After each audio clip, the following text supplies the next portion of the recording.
Oke, halo, selamat siang, Bapak Ibu semuanya. Halo, selamat siang semuanya ya. Semoga semuanya dalam keadaan sehat, tanpa kekurangan suatu apapun, walaupun kita lagi ada di masa PPKM darurat ini dan angka COVID yang semakin melonjak ya. Saya berharap mudah-mudahan Bapak Ibu semua dalam keadaan sehat tanpa kekurangan suatu apapun ya. Oke, perkenalkan saya Gavin, Bapak Ibu dari Cicil Sewa. Saya dan tim Cicil Sewa mau berterima kasih dulu nih buat Bapak Ibu semua yang udah meluangkan waktu untuk menghadiri webinar kita di siang hari ini. Oke, jadi di webinar kita kali ini, Cicil Sewa mau mengangkat topik yang sangat menarik, yaitu bagaimana sih bisnis F&B bisa bertahan di tengah masa PPKM darurat seperti ini ya. As we know ya, teman-teman, PPKM kembali diperpanjang ya sampai akhir Juli. Tentunya ini membawa tantangan baru ya buat teman-teman yang punya bisnis F&B, ya dikarenakan ada pembatasan jam operasional dan lain-lain. Dan alhasil strategi baru perlu diterapkan ya. Jadi untuk itu, kali ini kita mau mempelajari nih siang hari ini, apa aja sih strategi dan tips yang dapat diterapkan di tengah masa PPKM ini. Nah, kita sudah menghadirkan di tengah-tengah kita sudah ada CEO dari Haus, Bapak Gufron Syarif. Ya, halo Pak. Ya, di mute Pak. Halo, halo. Halo Pak. Ya, apa kabar Pak? Sehat Pak? Alhamdulillah sehat Mas Gavin. Oke, kesibukannya sekarang ngapain aja nih Pak? Sekarang karena kita WFA 100% ya gitu. Jadi kita tetap kerja dari rumah gitu, tetap pantau. Jadi alhamdulillah kita maksudnya karena kita masih boleh dibilang cukup beruntung, cukup bisa survive di PPKM ini, kita tetap ekspansi. Jadi tim surveyor tetap jalan. Mereka masih ke luar kota, lagi ke Semarang, ke Solo, ada yang ke Sidoarjo gitu. Jadi bisnis di toko sih berjalan seperti biasa. Mungkin yang back office semua dari rumah, kecuali tim surveyor tetap jalan juga keluar kota. Oke, wow, bahkan di tengah pandemi aja masih bisa ekspansi ya Pak ya. Wah, luar biasa banget nih. Oke, thank you loh Pak sudah mau nyempetin waktu buat jadi pembicara di siang hari ini. Dan by the way, teman-teman di sini ada yang tahu Haus? Kalau ada yang tahu nih bisa bagi reaction-nya ya, bisa raise hand ya. Ada yang tahu Haus? Oh, oke. Oke, pada tahu semua ya beberapa ya Haus ya. Oke, good, good, good. Jadi Haus ini adalah brand minuman kekinian ya dengan harga terjangkau yang memiliki berbagai pilihan varian rasa. Nah, Pak Gufron, kalau boleh tahu kasarannya sekarang udah berapa ini nih, berapa cabang di seluruh Indonesia? Sekarang kita baru 130 Mas Gavin. Wow, itu 130 tuh udah banyak banget ya Pak ya. Tapi banyak masih apanya di Jabodetabek, apa di luar Jabodetabek juga ada Pak? Kita udah ada di Bandung, di Surabaya, di Jogja, di Cirebon, di Serang, di Garut. Nah, tapi masih di Pulau Jawa semuanya. Oke, jadi masih di Pulau Jawa ya Pak ya. Ya, saya berharap bisa ini ya Pak, ekspansinya bisa ke luar Pulau Jawa ya Pak ya. Iya, alhamdulillah. Iya.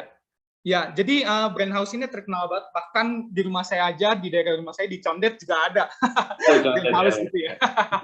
Bahkan kalau nggak salah ada 2 deh. Ya, oke.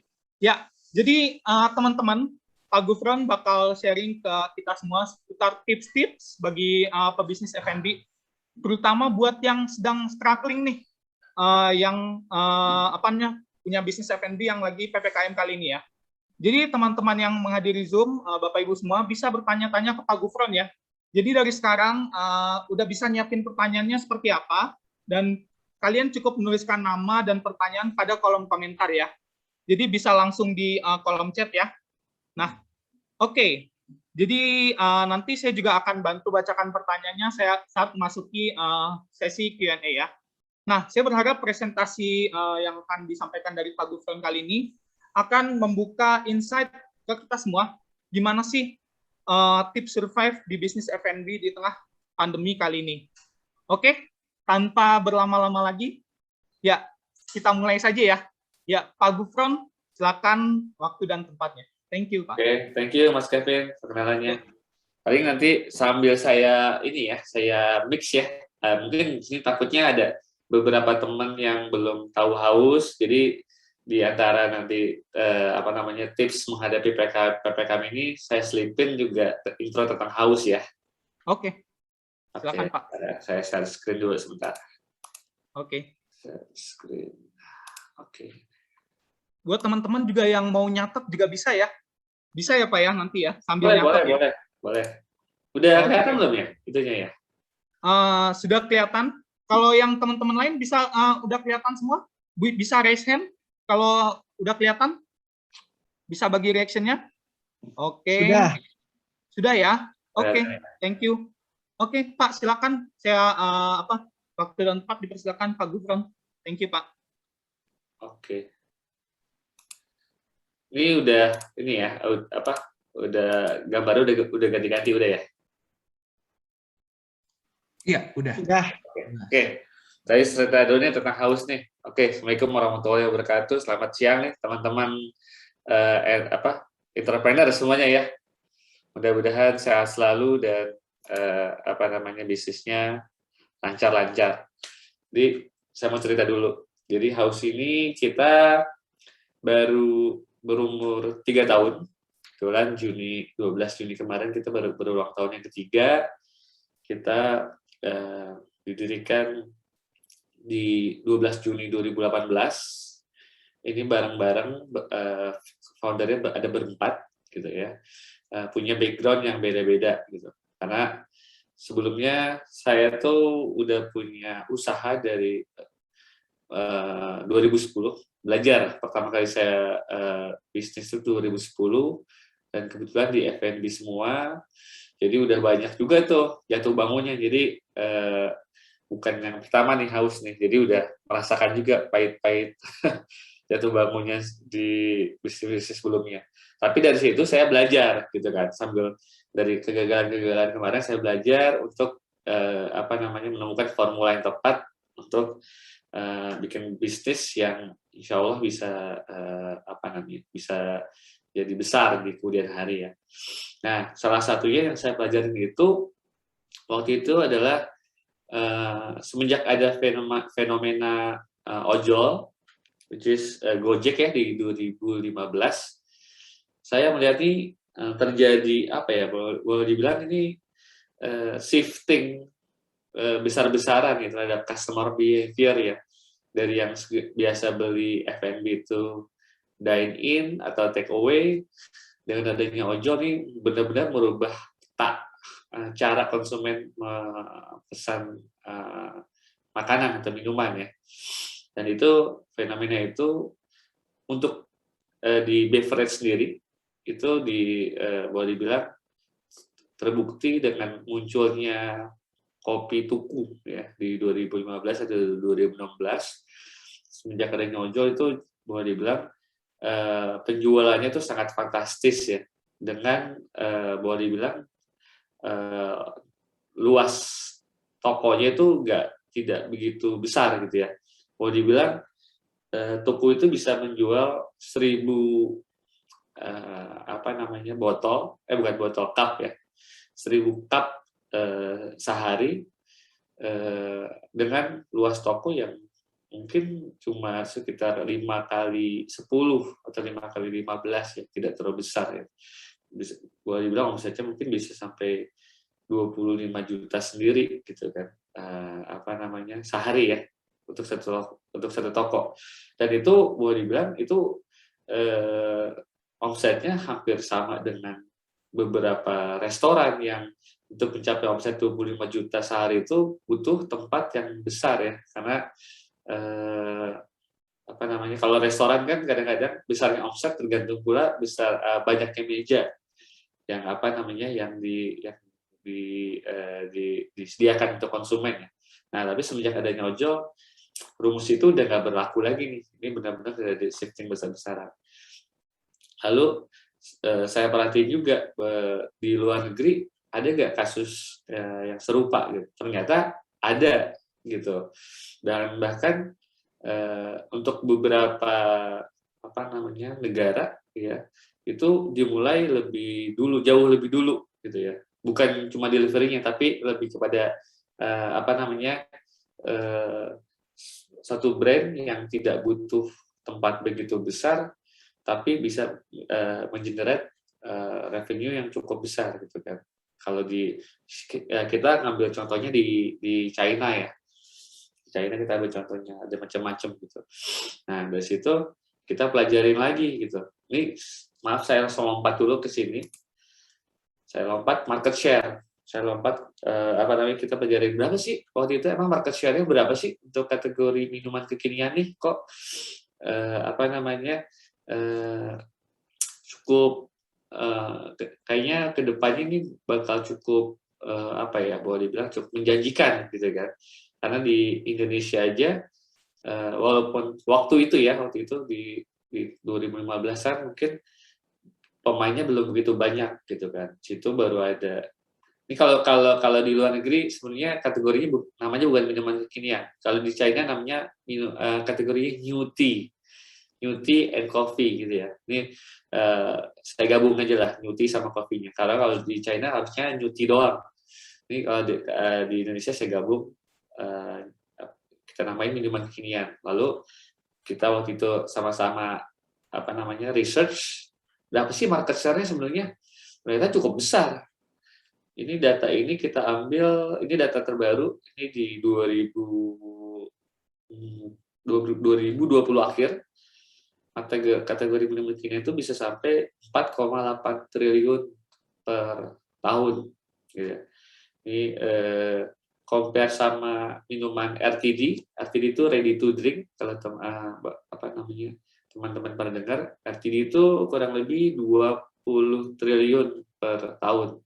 RTD itu yang kayak apa namanya air mineral, minuman soda, ya minuman teh yang dalam kemasan kayak gitu ya.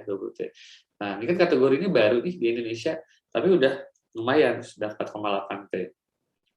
Dan kita pecah-pecah lagi gitu, ternyata apa namanya masih ada peluang gitu. Kenapa masih ada peluang? Walaupun di situ udah ada pemain besarnya ya, udah ada Chatham nih, kita lihat boleh bilang market leader dengan 37%. Chatham. Lalu ini newcomer baru juga nih, Kopi Janji Jiwa, ada Kopi Kenangan, ada Koi, ya 14%. Tapi kenapa saya bilang masih ada peluang? Karena waktu itu sebelum 2018 itu pemain besar masih bermain di segmen market middle to middle up, ya.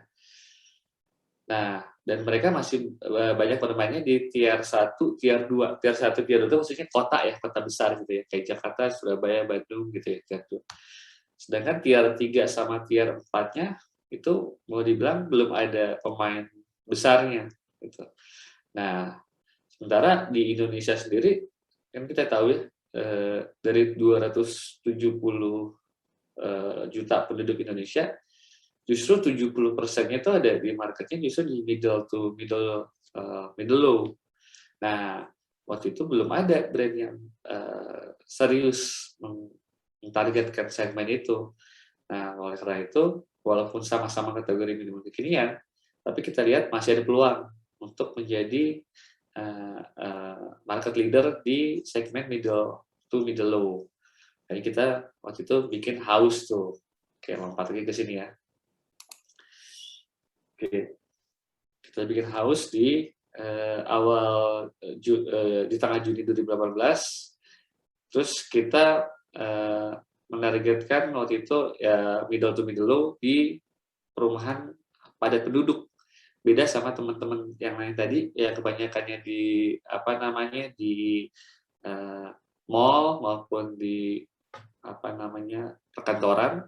Karena kita waktu itu siap-siap justru pengen masuk ke tier 3, tier 4, makanya kita bikinnya justru di perumahan padat penduduk gitu. Karena kalau di kota-kota tier 3, tier 4 itu mallnya nggak banyak, makanya pasti akan lebih banyak di perumahan, lokasi perumahan. Makanya di toko pertama pun kita coba di perumahan.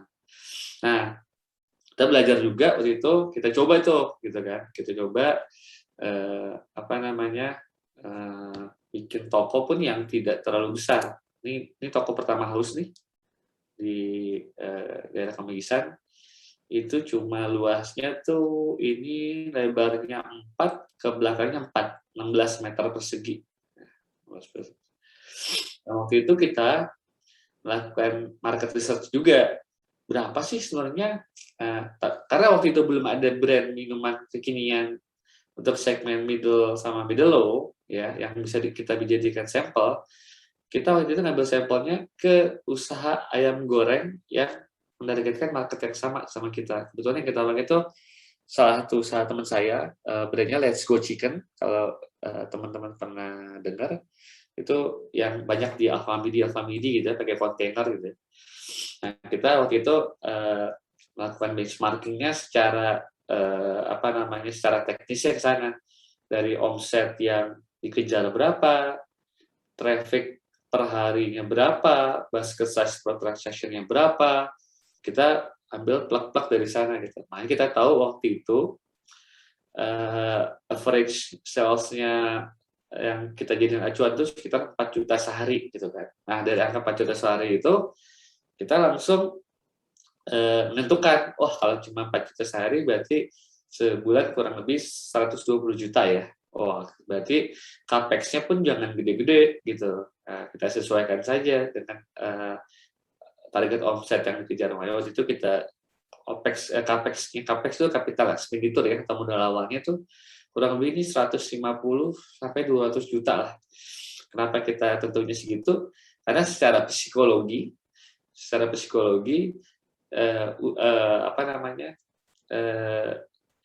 balik modal untuk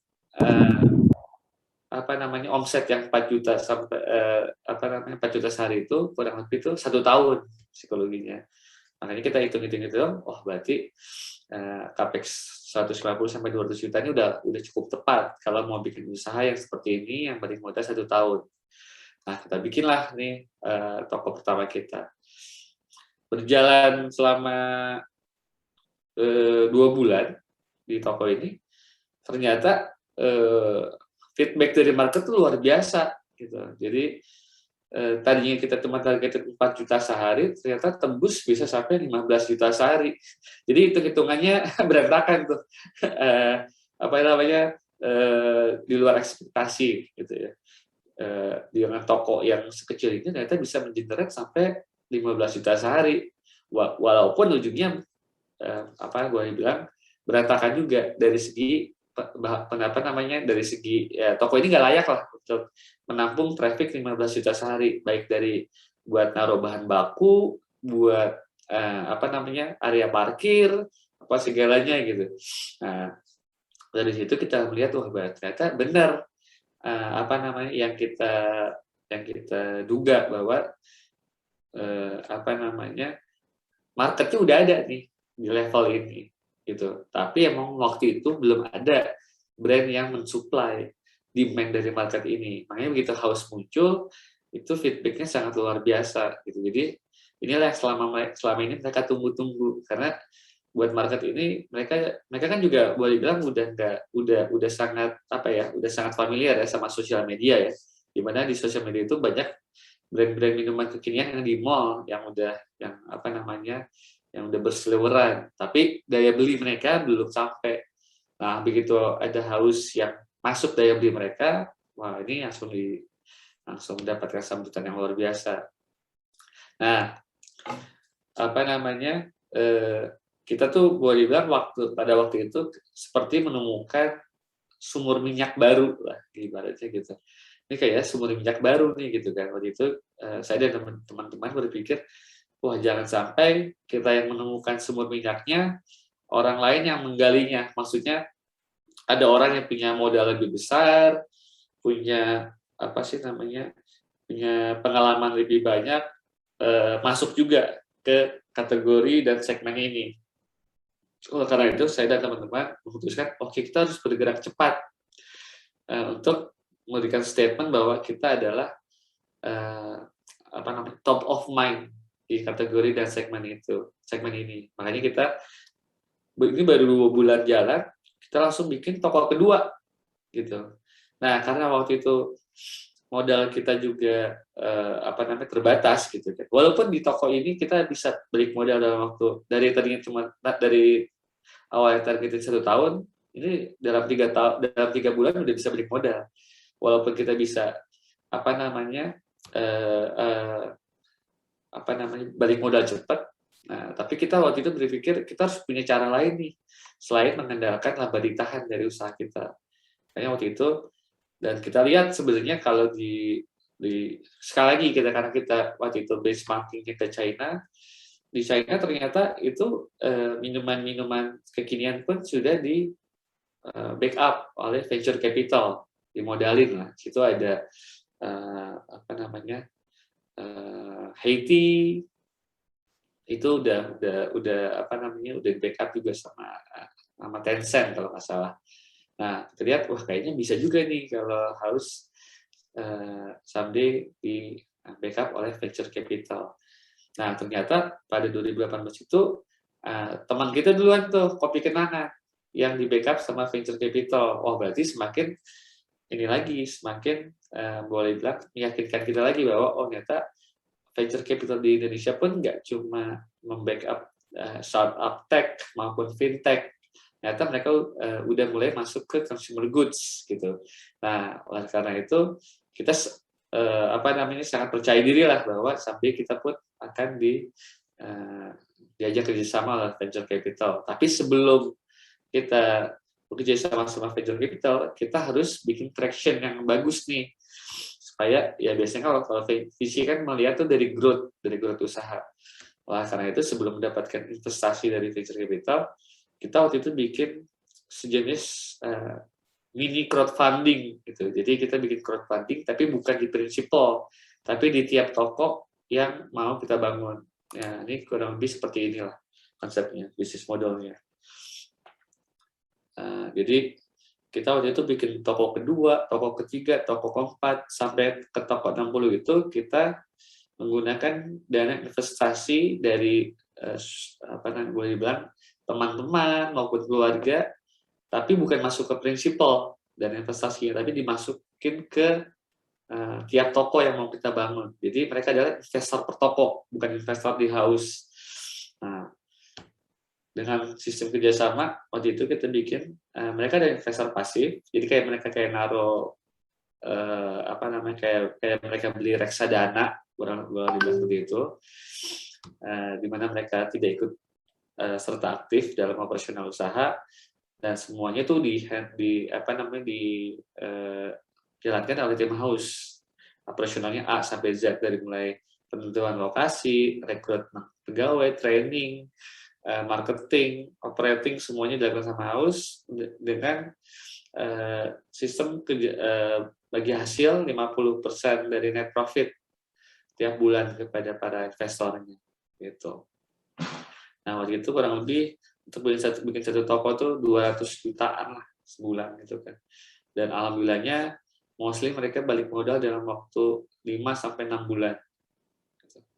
Nah, itu berjalan sampai toko ke 60. Karena begitu sampai toko 60, alhamdulillahnya cash flow kita udah cukup sehat. Artinya dari laba ditahan perusahaan pun bisa untuk ekspansi toko bisa sampai 5 toko sebulan. Jadi waktu itu kita udah decide tidak menggunakan sistem skema mini crowdfunding lagi. Sambil kita tunggu pinangan venture capital, kita ekspansi menggunakan laba ditahan. Nah, tapi di situ juga ada perubahan.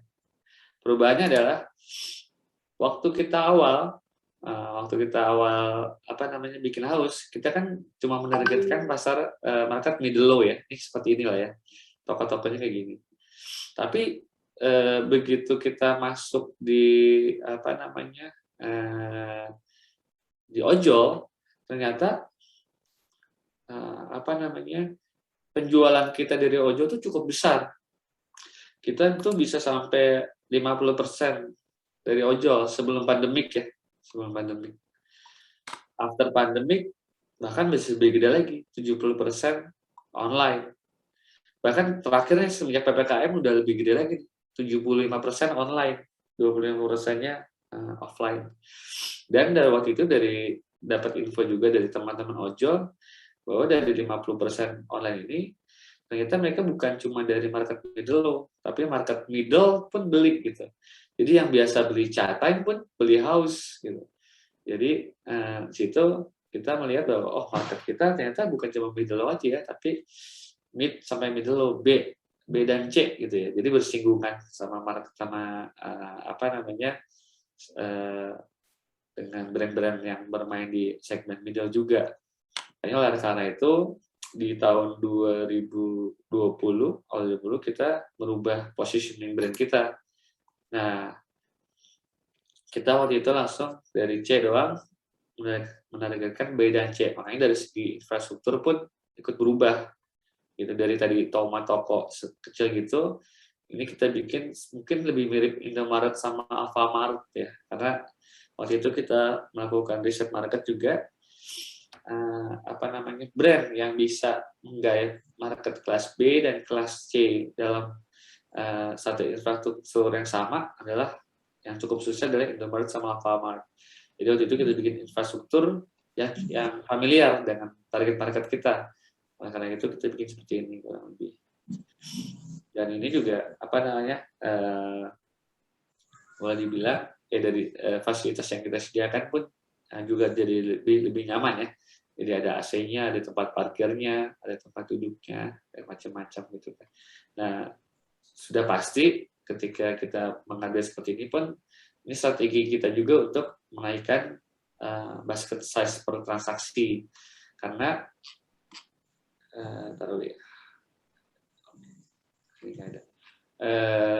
basket size per transaksi kita tuh dulu waktu kita masih tokonya kayak gini tuh cuma kurang lebih 29.000 lah per transaksi ya.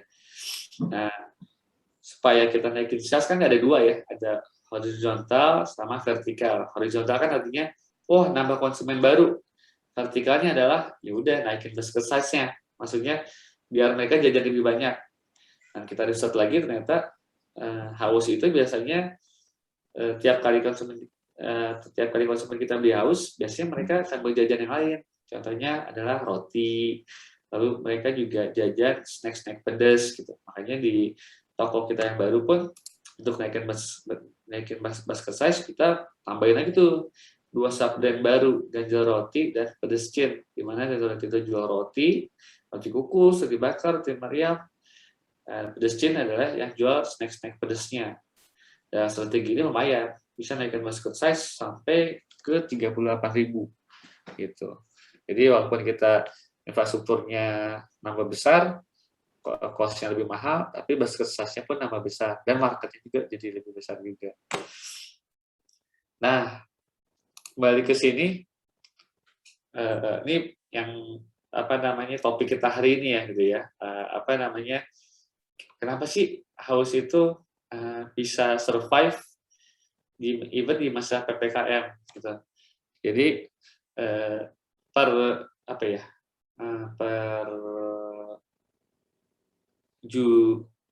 Juli ya, PPKM itu tanggal 3 Juli kalau nggak salah ya.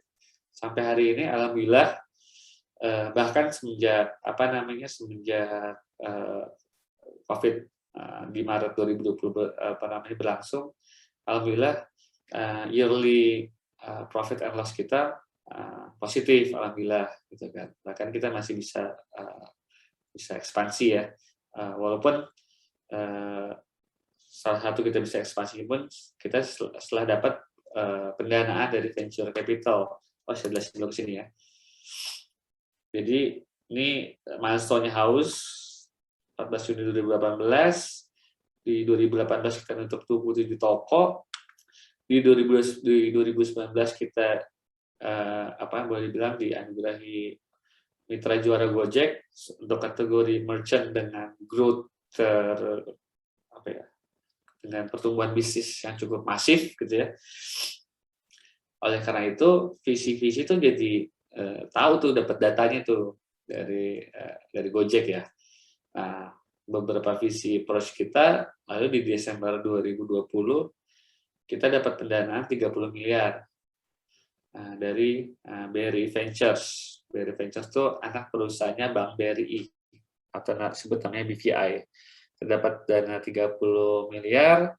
Ini akan digunakan untuk ekspansi bisnis untuk setahun ini di 2021 gitu kan, 2021. Nanti di akhir tahun insya Allah kita akan ada fundraising lagi, ya, apa namanya, series B mungkin sekitar 100 miliar gitu.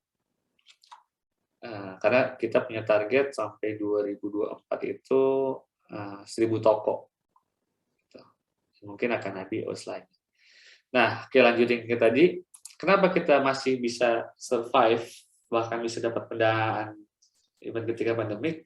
Karena bisnis model kita itu boleh dibilang apa namanya, sangat efektif ya, dan sangat kompak juga dengan situasi seperti sekarang. Jadi ketika even sebelum pandemik kita masih 50%, dan ketika kan pandemik bahkan kita sales online kita bisa apa namanya, menutupi pengurangan dari traffic pengunjung yang offline yang datang gitu. Nah itu dia, karena kita udah bisa membaca bahwa semenjak adanya boleh dibilang aplikasi seperti Ojol, seperti Grab, bahkan sekarang ada pemain baru, ada Shopee, ada apa namanya, ada Traveloka Eats gitu ya, bahwa kedepannya ya untuk bisnis F&B itu tidak butuh tempat yang luas untuk bisa mengenerate revenue yang besar ya, bahkan cukup compact gitu. Luas toko house ini aja ini kurang lebih cuma 5 kali 15 meter ya, kurang lebih cuma 75 meter persegi gitu. Jadi tidak terlalu besar, tapi beberapa bahkan ya apa namanya, bisa mengenerate sales sampai 15 juta sehari ya. Itu biasanya 15 juta sehari itu restoran yang cukup besar gitu. Karena apa namanya, kita sekarang tuh boleh bilang ya itu memfokuskan penjualan kita di online. Nah, untuk bisa boleh dibilang untuk bisa apa namanya, penjualan online kita itu cukup besar, bagaimana sih? Mungkin dari teman-teman bertanya seperti itu gitu ya. Dan terutama buat teman-teman yang menargetkan market apa namanya, Gen Z ya, atau apa namanya, millennials gitu kan. Nah, waktu itu pun kita melakukan research gitu. Karena apa sih namanya, semenjak adanya Ojol ini, startup teknologi ini, mereka itu melakukan kegiatan marketing mereka tuh karena mereka dapat uang banyak ya. Kayak Gojek, Shopee itu kan apa ya, dapat pendananya triliunan ya. Dan cara mereka mendisrupt market itu ya mereka benar-benar menggunakan kekuatan uang mereka gitu. Makanya boleh dibilang ada istilah namanya bakar uang kan. Ketika bakar uang itu otomatis mereka akan mencoba mendisrupt atau mengambil market konvensional dengan apa ya, boleh bilang solusi yang instan. Solusi instan paling gampang adalah diskon. Tapi diskonnya kan boleh dibilang panjang banget.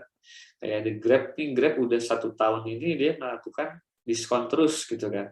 Shopee dari bulan Maret kalau sama diskon. Nah, Gojek udah mulai berkurang karena mungkin sudah mulai berubah apa namanya, orientasinya. Tapi kekuatan mereka untuk melakukan diskon ini sangat luar biasa, dan serta-merta ini merubah customer behavior dari market atau pengguna aplikasi online ini. Jadi sampai kita tuh waktu itu melakukan apa namanya, FGD atau focus group discussion ke Gen Z sama milenial pengguna aplikasi online, terutama untuk mencari tahu bagaimana sih mereka tuh membeli makanan atau minuman ketika mereka menggunakan aplikasi online. Dan luar biasanya sebenarnya mereka tuh ketika mereka membuka aplikasi online itu, mereka nggak tahu mau beli brand apa gitu. Jadi udah boleh dibilang terjadi shifting nih. Dulu kan mungkin buat generasi baby boomer atau bahkan generasi Gen X, itu mereka cukup loyal ya terhadap satu brand gitu ya. Nah, tapi generasi milenial sama generasi Z ini, mereka tuh boleh bilang loyalitas mereka bukan terhadap brand gitu, tapi terhadap sebesar apa benefit yang mereka terima. Jadi mereka lihat brand mana nih yang bisa memberikan benefit yang paling besar gitu kan. Gitu. Jadi yang mereka lakukan ketika mereka buka aplikasi itu ya, ternyata mostly mereka membuka filter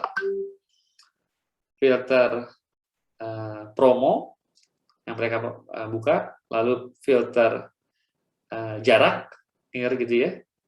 Karena kan jarak itu berpengaruh juga terhadap ongkos kirim ya, gitu. Sama rating, itu yang mereka behavior mereka dalam memilih makanan atau minuman di aplikasi online. Jadi ibaratnya kalau kita nggak masuk kategori filter itu, udah pasti kita udah hilang tuh dalam radar mereka ya, dari filter promo, filter jarak atau lokasi, filter rating gitu. Nah, jadi kita fokus banget sama untuk tetap berada di 3 filter itu. Jadi mau nggak mau House itu ikut dalam setiap activity promo yang dilakukan oleh tiap brand ojol online itu ya, baik dari Gojek, baik dari Grab, dari Shopee atau Traveloka Eats ya, kita ikut. Walaupun sekarang ini kan promonya itu udah nggak ditanggung 100% sama mereka, tapi udah sharing promo nggak salah. Ada yang kayak Grab itu 60-40, dari Shopee ini sekarang 30-70, kalau Traveloka Eats masih 100% ditanggung sama Traveloka Eats. Tapi kita tetap ikut supaya kita tetap ada di filter itu. Dan jarak toko kita bikin radius per 3 km. Kenapa radius per 3 km? Karena ternyata yang konsumen mau willingness untuk beli ya adalah toko-toko yang jarak tempuhnya 3 km. Karena jarak tempuh 3 km itu ongkos kirimnya masih masuk akal, masih kurang lebih di bawah 10.000. Rata-rata tuh di 4.000 sampai 8.000. Nah, jadi angka-angka itu tuh makanya menentukan juga jarak-jarak lokasi House dari satu toko ke toko lain 3 km. Dan rating itu sudah pasti ya, karena kalau rating walaupun ada beberapa trik dari teman-teman yang lain untuk supaya ratingnya tinggi, mungkin mengarahkan pegawainya atau teman-temannya atau keluarga untuk memberikan rating yang tinggi. Tapi kalau untuk House sendiri, alhamdulillah kita belum sempat melakukan itu karena ternyata konsumen cukup puas sama produk kita, akhirnya mereka memberikan rating yang cukup tinggi ke kita tanpa perlu kita boleh bilang manipulasi ya gitu. Karena kalau sekarang rating itu bisa kelihatan. Misalkan ratingnya 5,0 tapi yang beli 10 ya, orang juga jadi nggak percaya gitu. Tapi kalau rating kita 4,7 tapi transaksi yang ngasih rating 4,7-nya misalkan sampai 4.000 orang, nah itu kan juga akan menimbulkan trust di mata konsumen. Nah, tapi kalau buat teman-teman yang punya toko baru gitu kan, menurut saya sih nggak ada salahnya juga itu untuk mengarahkan pasukan untuk memberikan rating yang tinggi setiap melakukan transaksi di toko teman-teman gitu. Jadi supaya bisa masuk filter itu sebenarnya. Nah, pasti ada yang bertanya, kalau ikut promo berarti diskonnya tinggi dong, misalkan kayak ada yang diskonnya 50%, ada yang 30% gitu kan. Itu nanti boncos dong. Nah, ini makanya kalau buat teman-teman yang menjual barangnya di aplikasi online, mungkin strategi khusus juga buat House sendiri, itu kita membedakan antara harga yang di offline di toko ya maupun dengan harga yang di online. Kenapa begitu? Gitu. Karena kita waktu itu riset juga, ternyata pembeli kita yang masih datang ke toko, ya, itu justru itu dari segmen ekonomi yang menengah ke bawah banget, gitu. Yang mereka tuh boleh dibilang nggak mau keluar uang sama sekali untuk ya ongkos kirim. Gue masih punya motor, gue aja keluar aja ke sana gitu kan. Ataupun beberapa dari mereka bahkan tidak punya rekening, bank, ya, sehingga kalau nggak punya rekening bank atau mereka juga susah untuk bertransaksi menggunakan aplikasi ojek online untuk membeli saldo GoPay-nya atau OVO-nya atau ShopeePay-nya gitu ya. Nah, karena kita tahu bahwa buat tahu sendiri kasusnya segmen market kita yang di online ini segmen menengah, sangat segmen menengah. Nah, kita melakukan benchmarking juga. Benchmarking ke pricing yang dilakukan oleh brand-brand minuman yang menyasar segmen menengah gitu. Contoh misalkan paling gampang Chatime gitu kan. Misalkan saya kasih contoh misalkan Haus jual Thai tea ya. Jual Thai tea di toko misalkan harganya adalah let's say 8.000 ya. Terus kita mau jual di online berapa nih gitu kan. Karena kan di online udah pasti ada komisi kan. Ada komisinya GoFood ya atau komisinya GrabFood kurang lebih itu 20%. Udah pasti kita harus naikin tuh kan, naikin harganya lagi, ditambahin 20%. Terus berapa lagi nih kita bisa naikin? Karena kan nanti kita akan disuruh patungan promo. Kita cek lagi nih kepada si kompetitor kita, misalkan Chatime. Chatime misalkan 21.000 misalkan dia jualnya. Lalu kita hitung harganya Chatime itu yang diterima sama konsumen berapa? Misalnya di aplikasi hari ini 21.000. Setelah mereka ikutan dipotong-potong diskon, sebenarnya harga jualnya berapa sih? Oh, harga jualnya ternyata misalkan 17.000 ya, setelah konsumen mendapatkan diskon. Nah, kita hitung, oke, kalau gitu kita bisa naikin harga, misalkan kita put harga di aplikasi pun 17.000, nah kita masih bisa bersaing nih sama Chatime gitu kan, karena kita taruh di aplikasi 17.000, nanti setelah diskon paling harga kita tuh sekitar 14.000 gitu kan, masih jauh lebih murah daripada punya Chatime. Oleh karena itu kita setting strategi harga kita seperti itu gitu. Di offline-nya cuma 10.000, tapi di online-nya bisa sampai kurang lebih 17.000 gitu. Jadinya kita masih tetap ada margin. Nah, in total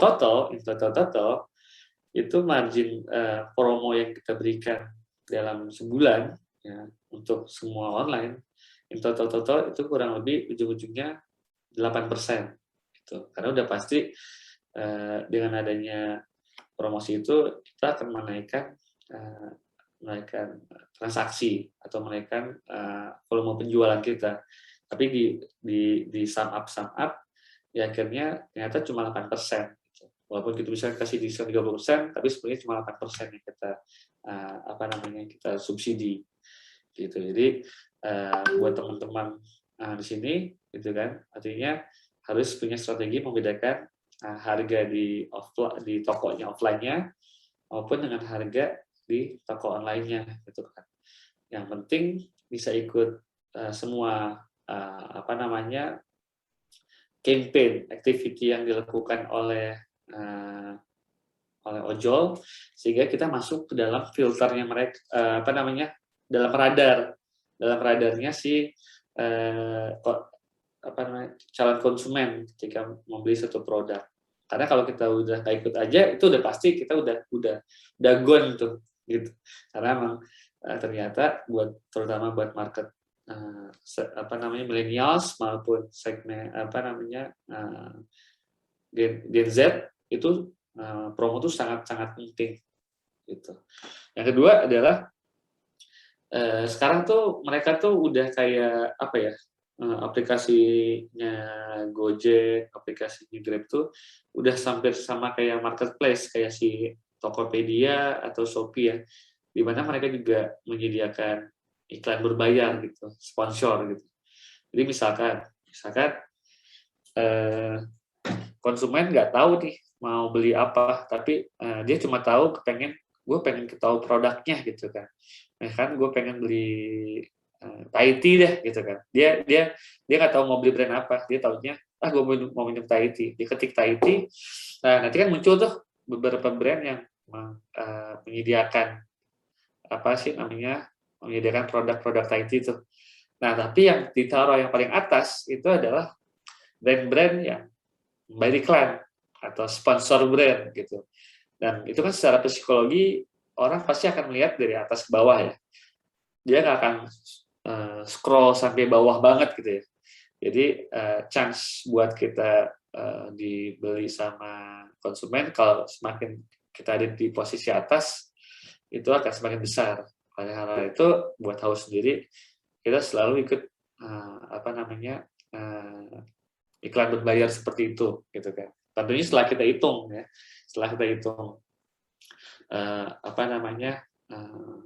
masuk ke biaya promosi berapa. Nah buat Haus sendiri mungkin sekedar clue aja buat teman-teman.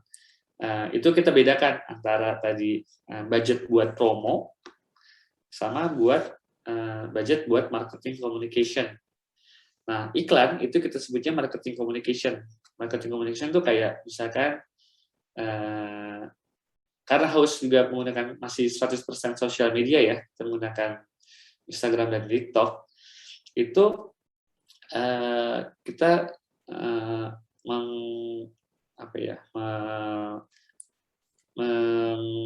membudgetkan biaya marketing komunikasi itu kurang lebih 3,5% dari total omset kita gitu.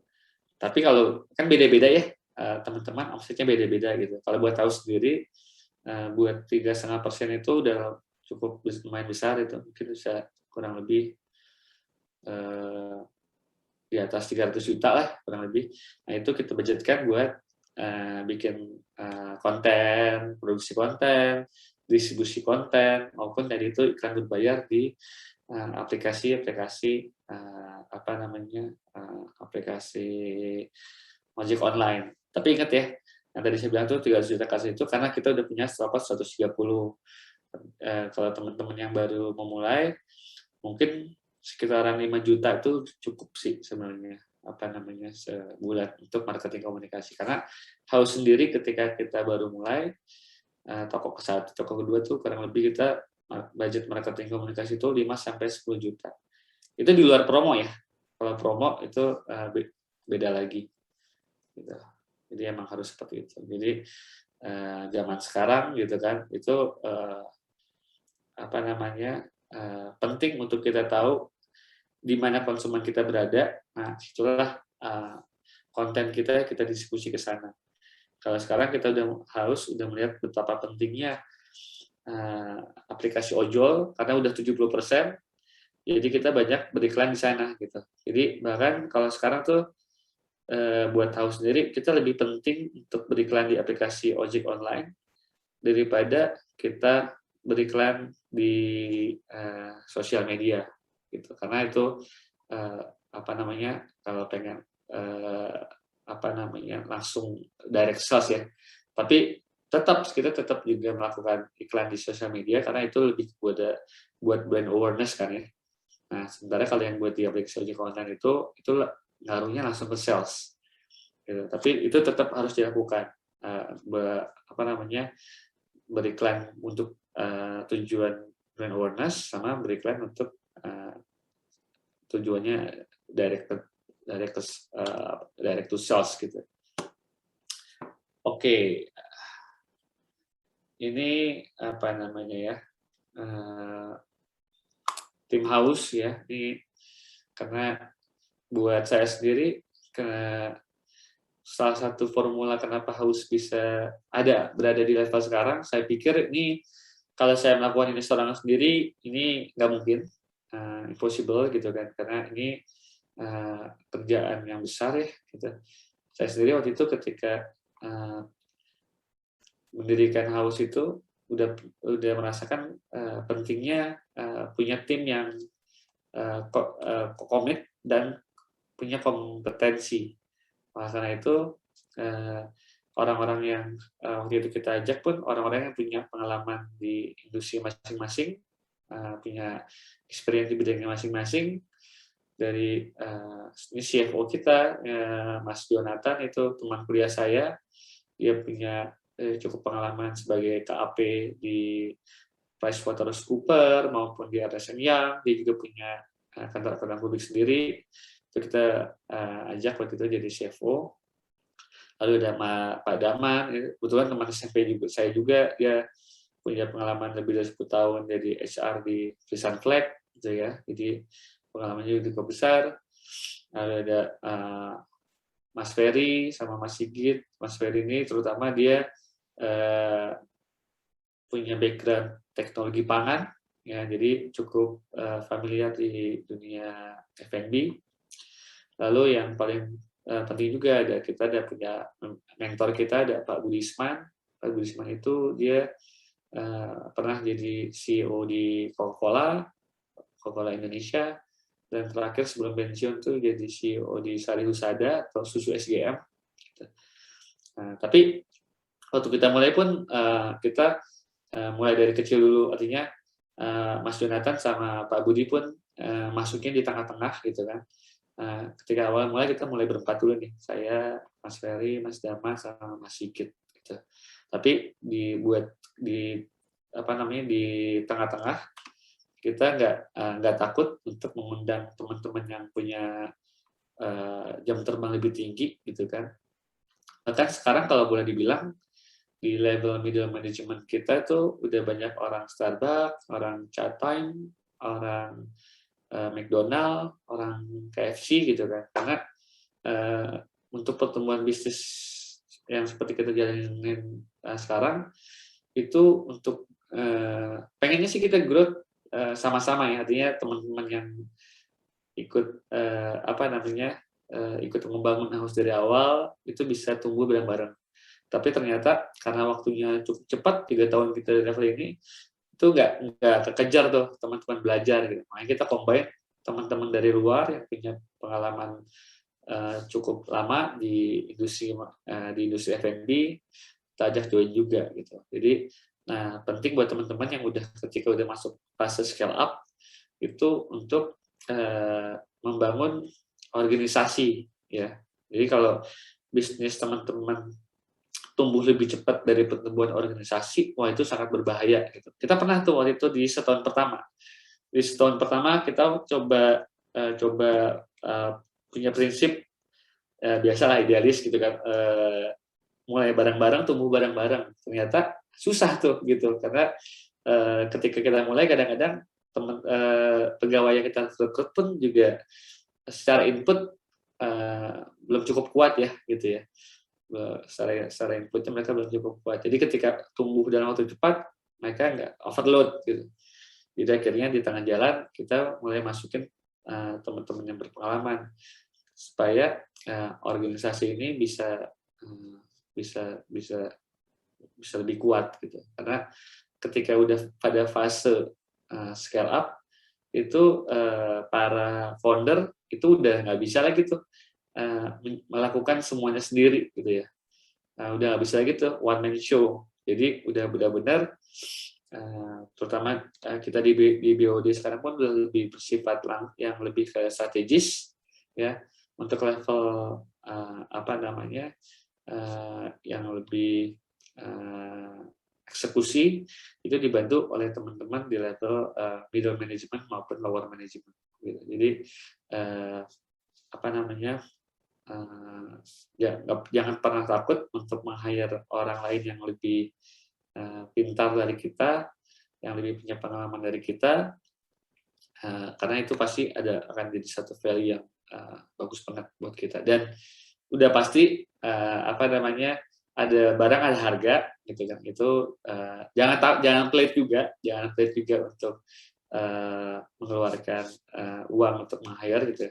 Karena pada ujungnya Kalau kita ngomongin apa sih namanya, kita ngomongin perusahaan besar, nanti tujuannya bukan cuma profit tiap bulan nih, tapi udah ngomongnya adalah valuasi gitu.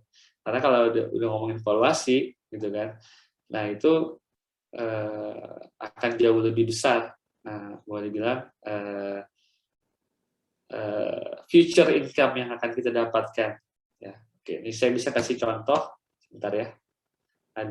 Tadi kan saya sudah ngomong tuh tentang China gitu ya. Saya akan kasih contoh industri F&B di China maupun valuasinya, sebentar ya. Oke.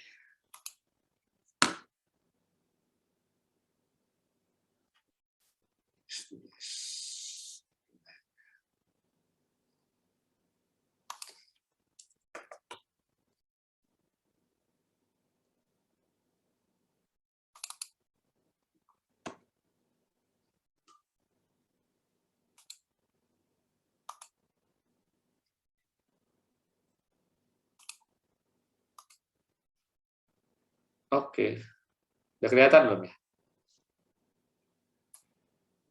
Sudah, Pak. Udah ya? Udah ya, udah kelihatan ya?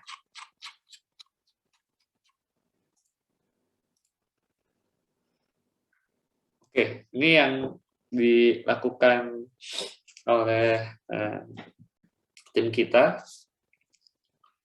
Kita dibantu data sebenarnya oleh salah satu venture capital. Ini kita kita olah lagi. Ini di China sendiri. Ini nanti saya bilang tuh market newty itu bisa tumbuh dari 2017 terus tumbuh. Ini 2020 agak turun karena COVID ya. Tapi diperkirakan masih bisa tumbuh sampai 40%. Ini ngomonginnya miliar RMB ya. RMB itu kalau di Cina kan ada dua mata uang tuh, ada yuan sama RMB. Nah ini sekitar 180 RMB. RMB itu sebentar saya cek dulu berapa rupiah tuh.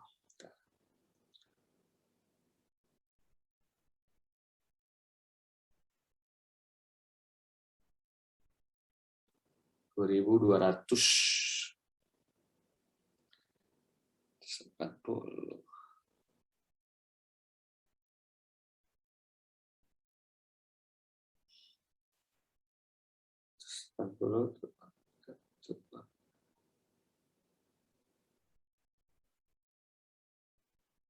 Waduh, gede banget. Di China sendiri sampai 2023 itu market share-nya 396 triliun. Ini pemain besarnya di China itu ada, tadi saya bilang, dia pun kategorinya, klasifikasinya ada 3, ada high-end brand, mid-end brand, sama low-end brand. High-end brand-nya ada Haiti, mungkin teman-teman pernah dengar, karena di Singapura udah ada nih. Lalu ada Nayuki, kalau di mid-end brand-nya ada Suyi sama Gaming, lalu low-end brand-nya ada Mixu, Hiheting, sama Happy Lemon. Ini Mixu mungkin udah masuk Indonesia nih. Kalau teman-teman tahu di Jakarta, Bandung, Solo udah ada. Paling deket di PIK kalau nggak salah. Mixu nih. Di China sendiri dia udah ada 17.000 cabang. Banyak banget ya, 17.000. Gitu. Lalu di sini lengkap sih kemarin ukuran tokonya mereka berapa, number of store. Oke, ini ada nih.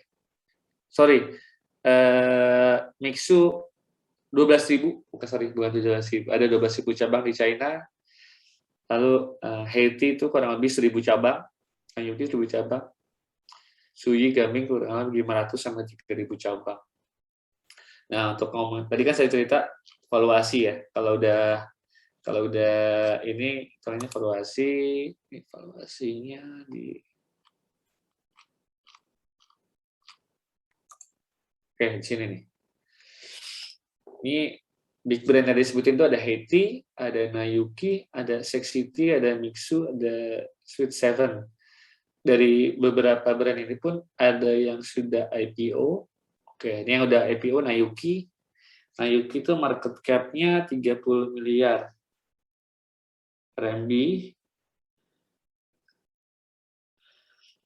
Oke. Berarti Nanyuki sendiri market cap-nya udah 66 triliun.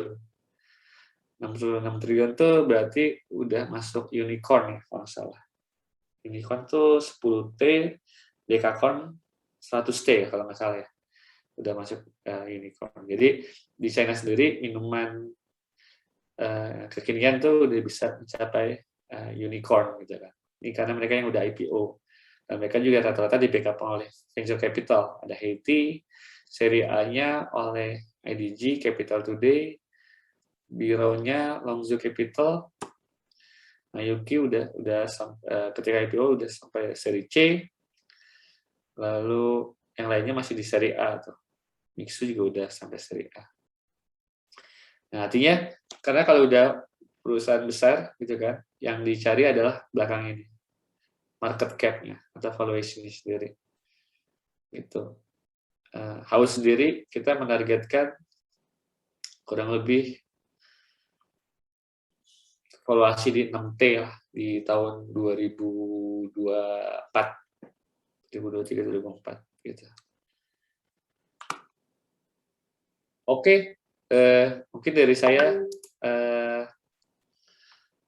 sekian dulu gitu kan. Mungkin kalau teman-teman ada pertanyaan boleh ditanyakan.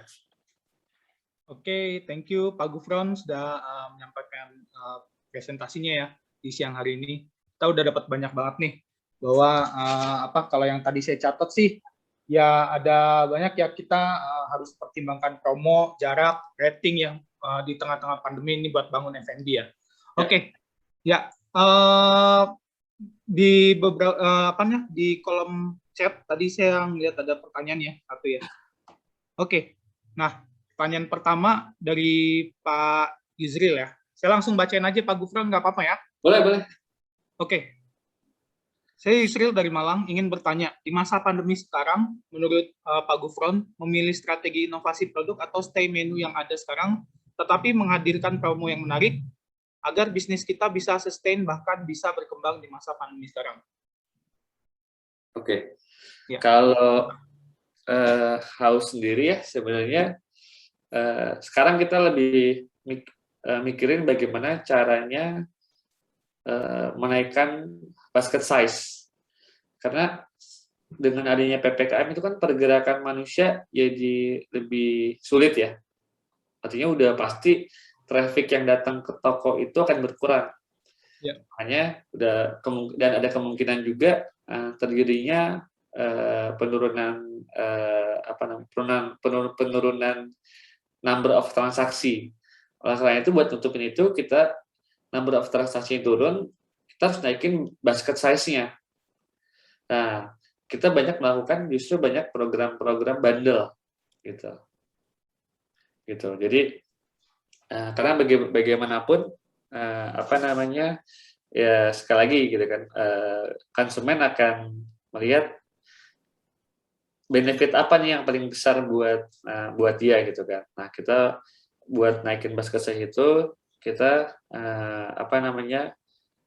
melakukan program bundle produk-produk yang HPP-nya itu rendah gitu. Karena kan tiap produk itu HPP-nya beda-beda ya.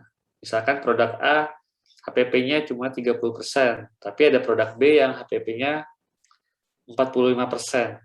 Nah, yang kita banyak lakuin bundle-bundle, ya, program bundle itu justru produk-produk yang HPP-nya kecil. Dan ini harus diukur, dites dan ukur gitu kan. Karena ketika kita bikin bundle kan ada harga tertentu ya. Jangan sampai harga tertentunya itu out of reach dari daya beli mereka gitu. Kayak misalkan House, misalkan ya. House itu kita angka keramatnya tuh mungkin di sekitaran 40 sampai 50 ribu gitu. Jadi ketika kita bikin tiap orang kalau mau dapat promo harus kalau nominal transaksinya 40 atau 50 ribu. Nah, itu masih aman tuh, gitu, masih aman. Tapi ketika kita naikin basket size-nya sampai 75 ribu, nah itu nggak kebeli. Gitu, berarti sebenarnya daya beli dia di atas itu. Jadi kalau kita bikin promo, biasanya kita bermain di kisaran angka segitu tuh, supaya orang tetap beli. Nah, jadi itu harus tim marketingnya nanti harus benar-benar melakukan tes dan ukur sampai di angka berapa sih angka itunya itu, angka keramatnya gitu. Sehingga karena kan tiap teman-teman punya brand yang beda-beda ya pasti marketnya ya. Ada market yang apa namanya middle up, ada market middle atau market yang middle low. Contoh saya bandingin sama Starbucks deh misalkan. Starbucks itu kalau nggak salah dia angka 150.000. Jadi kalau misalkan kita transaksi di ojol, kita baru dapat promo tuh kalau transaksi kita 150.000 gitu. Makanya buat market Starbucks mungkin 150.000 itu bukan apa namanya bukan harga yang mahal gitu kan.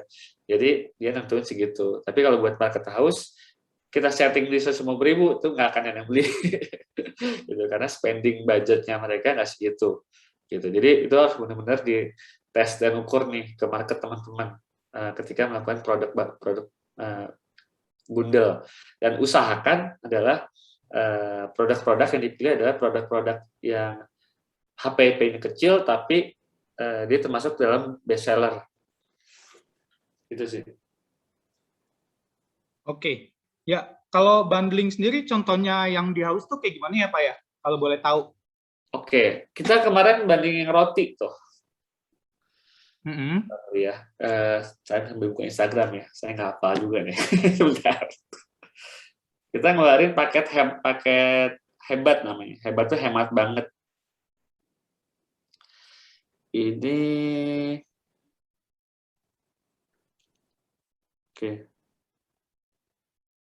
Oh, nggak cuma roti ternyata, ada juga minuman doang. Kita waktu itu kita bikin apa namanya bundel satu paket isinya 4 minuman ya.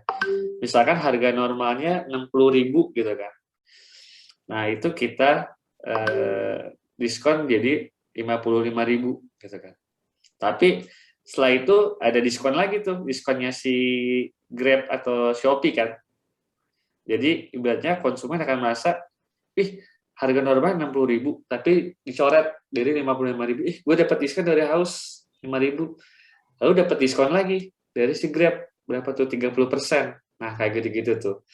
Jadi, nah itu kan dengan angka 55.000 itu kan basket saya kira naik tuh. Dari tadi saya bilang tadinya cuma 38.000, jadi 55.000. Ya. Jadinya ujung-ujungnya kita akan ada kenaikan sales walaupun setelah dipotong sama diskon, tapi apa namanya si operasional kita nggak nganggur kan. Kalau operasional itu fixed cost ya. Ya dengan adanya sales kan apa namanya jadinya operasional kita tetap bekerja, perputaran barang tetap keluar.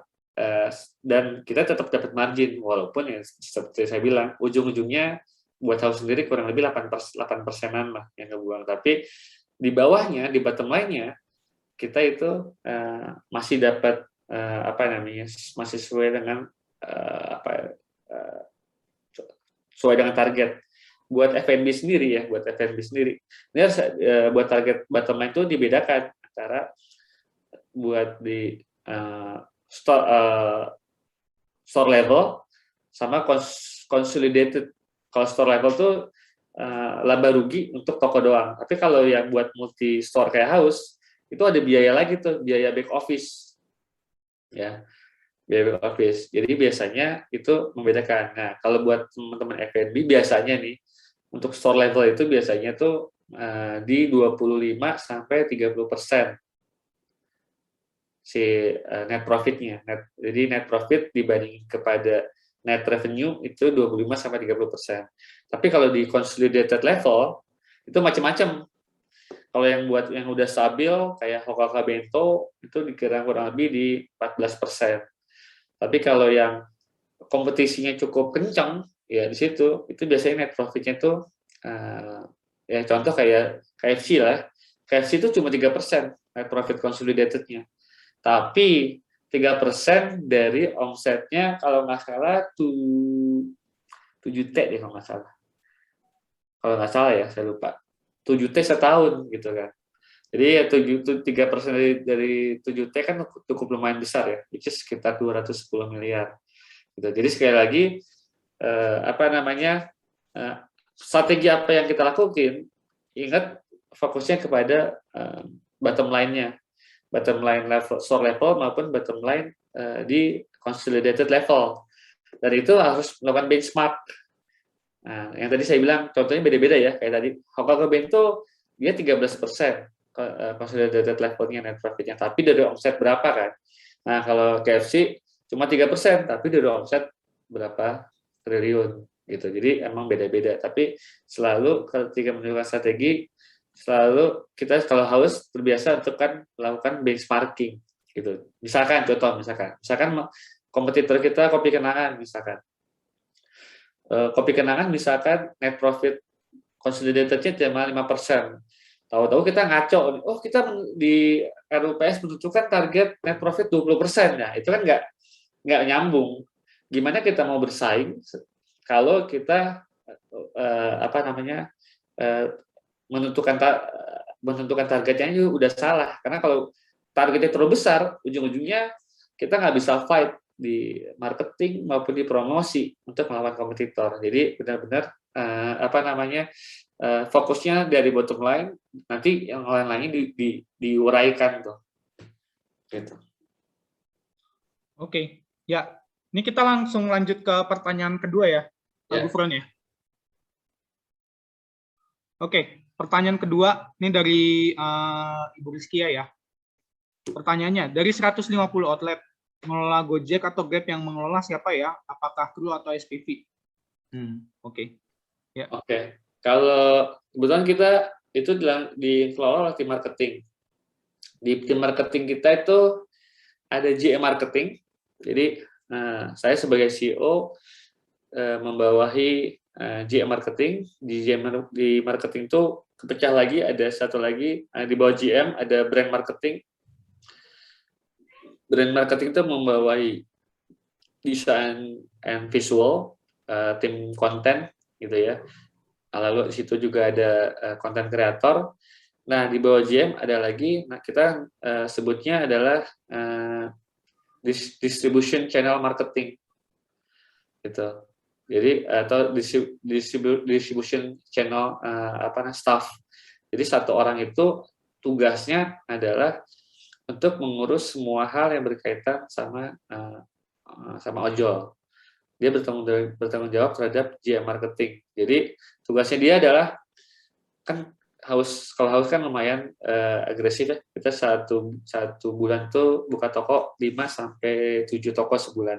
Itu kan perlu pendaftaran toko baru. Nah, dia ngurusin semuanya tuh, ngurusin alamat tokonya, lokasi di map-nya, kapan itunya, kapan kapan bukanya, menu-menunya, promo-promonya kapan. Karena kan promonya itu kalau Grab sendiri itu tiap per 1,5 bulan itu dia harus melakukan campaign. Dan campaign itu biasanya berubah-ubah gitu, besaran promonya maupun besaran sharing promonya, patungan promonya. Nah, itu satu orang itu yang handle, baik dari Grab, Gojek, Shopee, Traveloka, pun dia juga yang ngatur, yang berkomunikasi sama teman-teman di ojol untuk iklannya, untuk spot iklan, kayak gitu. Jadi kita punya satu orang khusus yang membawa itu semua. Oke, thank you Pak Fron. Ya, ini lanjutnya ada pertanyaan lagi Pak dari Stanley Pak. Nah, dari Pak Stanley, pertanyaannya, campaign atau promo apa yang pernah dijalankan oleh Haus yang dinilai sangat efektif meningkatkan brand awareness Haus? Terima kasih. Ya, silakan Pak. Oke, kalau brand awareness ini udah pasti yang paling efek tuh influencer ya, paling efek ya. Tapi itu pun kita bagi dua ya. Kan kalau influencer itu ya sebenarnya mereka kan konten kreator, tapi kadang-kadang mereka tuh karena udah banyak banget kerjaannya, mereka tuh nggak fokus untuk bikin suatu konten yang bagus gitu. Tapi kalau buat distribusi konten, ya oke lah, mereka punya follower sampai jutaan.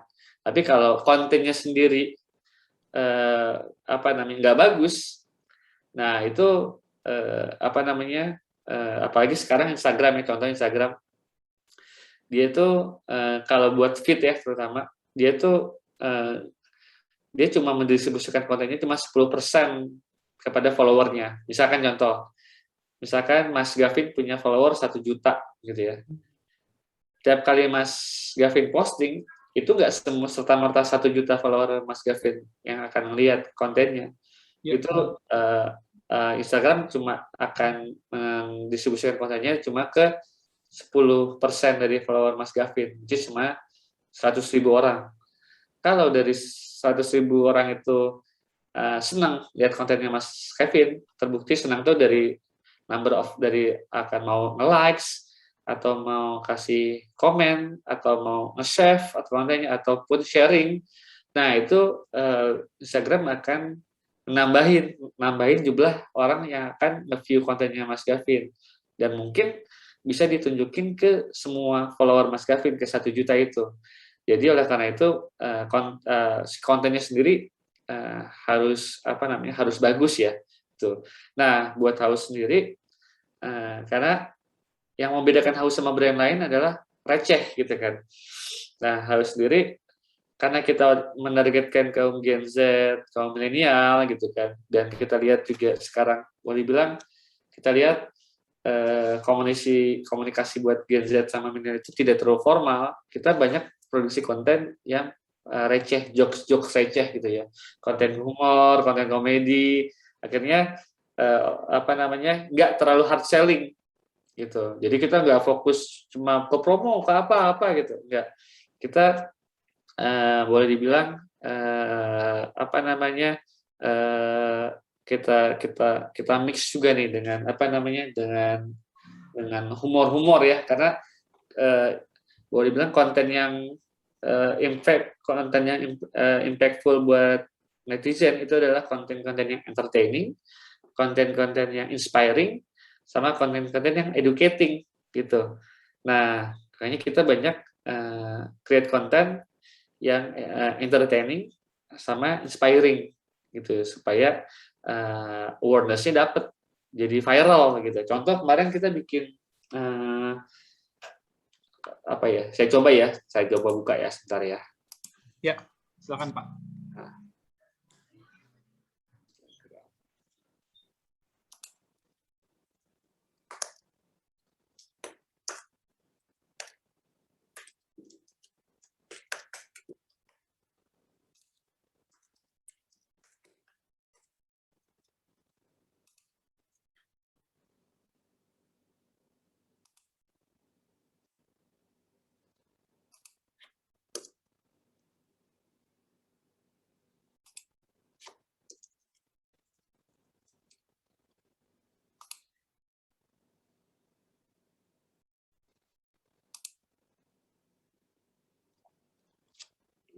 Data.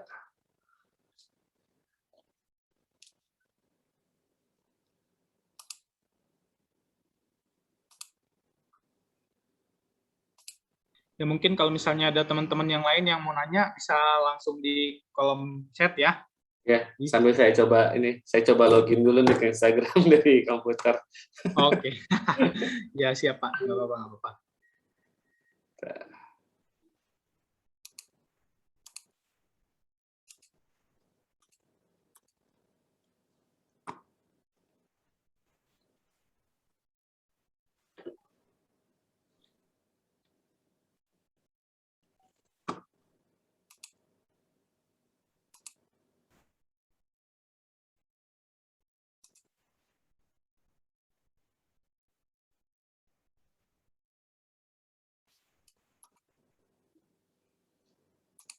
Oke.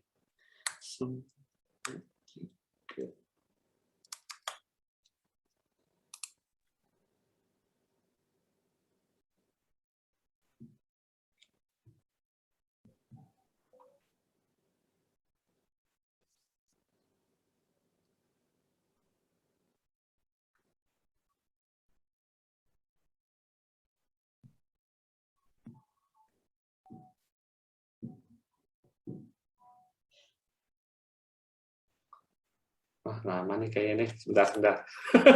Iya, ya, nggak apa-apa, Pak. Nggak apa ya? Iya, ya, nggak apa-apa. Bentar ya.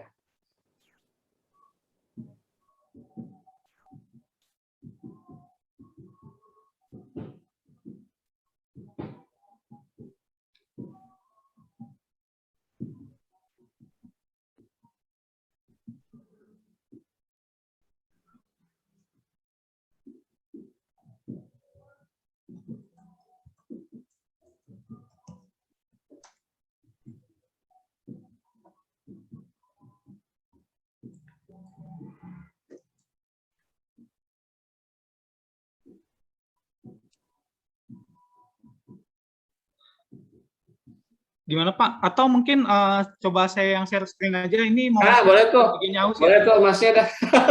Oke. Ya, Udah saya coba banyak. share screen ya, Pak ya. Boleh. Ya, oke. Tunggu sebentar. Coba Masnya buka Instagramnya Haus deh. Oke, ini saya udah buka Instagram House nih.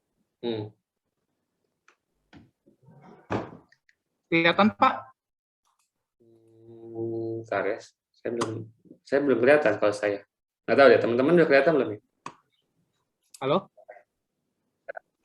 Masih Udah loading, kelihatan Pak. semuanya ya? Ya. Oke. Udah kelihatan. Bawah, Mas, ke bawah. Oke. Ke bawah. Terus.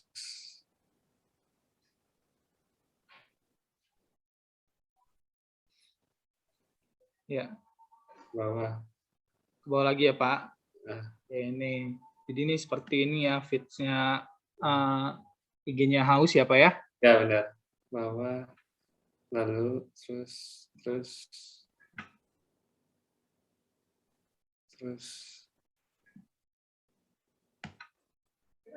Oh, ini contoh nih.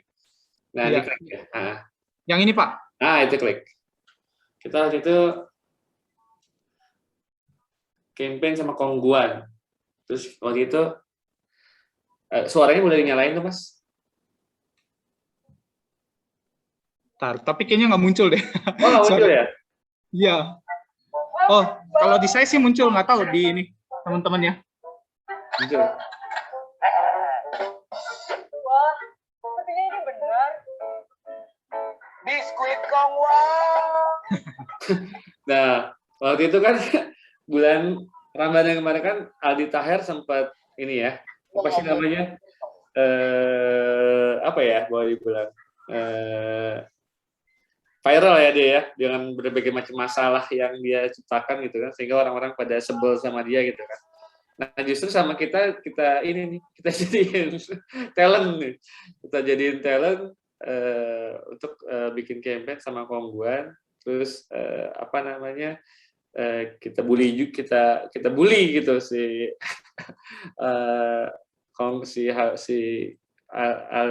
apa namanya, Aldi Taher ini di kali ini gitu kan. Jadi ujung-ujungnya kan karena banyak orang yang sebel sama Aldi Taher gitu kan. Ini jadi keomongan gitu kan. Apa namanya? Si Haus kerjasama sama si apa namanya Aldi Taher atau orang gitu. Jadi konsepnya adalah yang apa namanya jokes receh gitu kan. Nah dari sini ini cukup banyak sih, apalagi waktu itu sempat masuk dagelan kalau nggak salah ya. Itu view-nya di dagelan sampai kurang lebih berapa ya, 2 juta view kalau nggak salah. View-nya di dagelan. Terus sampai banyak orang yang di-share gitu kan. Jadi selalu ini sih, apa namanya, kita lihat fenomena apa yang terjadi di ranah apa namanya, ranah online, apa yang lagi viral, topik apa yang lagi viral. Nah, itu kalau bisa kita riding the wave. Kita bikin konten yang bisa memanfaatkan isu tersebut gitu kan. Jadinya apa namanya, kontennya relevan. Dan buat tahu sendiri kita selalu punya tiga rumus itu.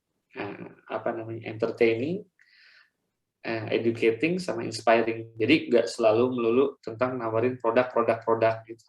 Gitu sih, Mas Gavin. Oke, ini saya udah stop share ya. By the way, itu Bapak ya yang ini ya? Iya, saya di apa namanya dikerjain juga sama tim itunya, tim apa namanya, tim produksi konten gitu kan. Iya, perasaan kok mirip banget sama Pak Gufron ya? Ini emang beneran Bapak ya? Iya, iya. Iya, oke. Kreatif sih Pak. Undang Aldi Taher jadi ini apa namanya? Isi di kontennya juga ya. Iya. Oke. Itu good move sih, good move. Lihat dari fenomena ya Pak ya berarti ya. Mungkin kalau nggak kayak Siska Kol juga apanya mungkin bisa kali ya yang Ya, that's it. Nah, kayak gitu-gitu tuh, Mas. Oke. Yang penting konten receh yang bisa Iya. apanya entertaining sama inspiring ya. Iya, jadi jangan terlalu hard sell. Oke. Yang penting jangan terlalu hard sell ya Pak ya. Ya. Oke. Ini ada lagi nih Pak, beberapa pertanyaan lagi nggak apa-apa ya Pak ya? Boleh, saya mau makan ya. 3 pertanyaan lagi nih. Nah, pertanyaan selanjutnya dari Pak Vicky ya. Nah, dia ada 2 pertanyaan nih Pak Vicky nih. Yang pertama, gimana sih cara menentukan lokasi yang tepat untuk membuka outlet? Nah, yang kedua, mungkin nggak buka outlet tapi bukan buat nyari laba, tapi untuk sekedar nyari market berdasarkan jarak. Oke.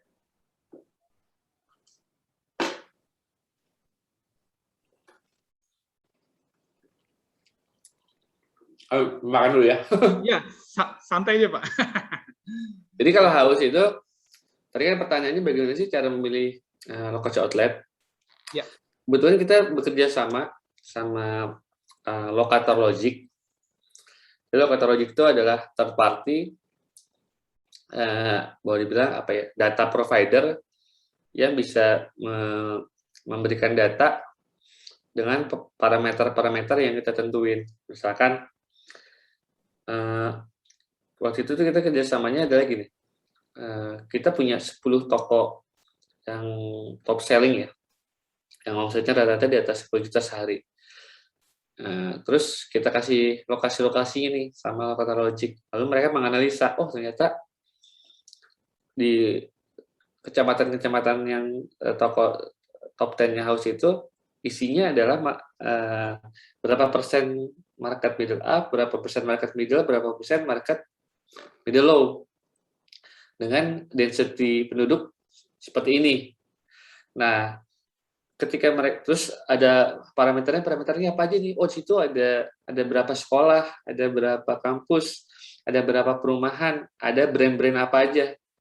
Nah, dari situ mereka mengolah, oh kira-kira di kecamatan mana ya yang mempunyai karakteristik yang sama dengan daerah-daerah itu.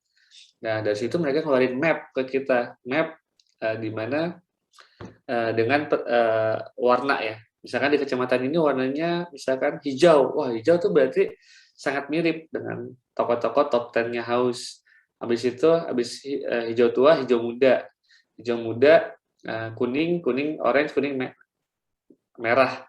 Nah, itu merah itu lokasi yang benar-benar nggak mirip sama lokasi top 10-nya house. Jadi kita boleh dibilang menggunakan jasa Locator Logic untuk membantu kita menentukan lokasi yang mirip sama top 10 store kita. Dan itu emang benar sih ada parameternya dan lain-lain.